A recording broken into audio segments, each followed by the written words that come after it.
Nā, me haere kepea ki te ako i taku ingoa, tika, wali. Nā, tērā tētahi kōpai waiata reo Māori hou kua puta, e whakatairanga ana i etahi waiata nōmua o te tai rāwhiti, engari kua whakahouhia. Ko te ingoa, ko te ai o te rā, ko te hiahia o te hunga nā rātau tēnei kōpai i whakarite, kia whai atu etahi anō iwi i a rātau. Kia tahuri ake ki te pūrongo a Ethan Oneroa. Ko te wāhi e ki te tuatahi ai te rā. Arara ka pana pana, koraro ka whana whana.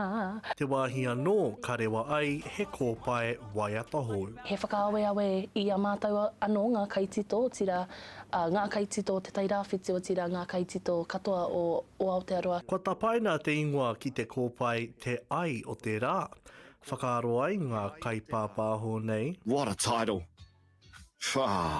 Kia whakaro hea te tikanga o te ai o te rā. Making love under the sun. Yes! Kōrero mai, hea te iahu mai te rā o ngā taitarai hea.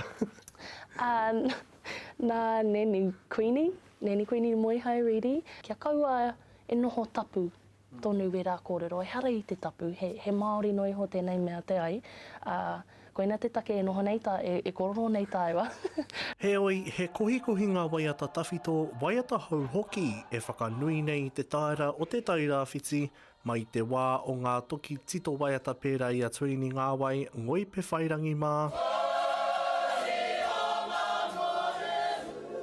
Takarawa mai ki ngā rā o Nāia nei. He taira motuhake, ka kite, ka rongo rā kūtau i roto i ngā waiata, te wairua whakatoi, te wairua whakanene, e uru mai ana i roto i ngā titonga. Ko te wero ki ngā iwi kia eke te pahi, kia ora pai ngā mahi tito waiata. He nui hoki ngā hua a kua puta, kua haere hoki mātou ki te rohe o ngā tika hungunu, ki te arawa anō hoki. E tino hiahia ana hau kia rongo etahi atu iwi i tērā momo āhuatanga. Kia rongo anō ngā iwi i o rātau anō reka, i roto i te whakaiti. Kua puta te kōpai waiata nei, kei runga i ngā pai waiata, mārunga i pūrangi.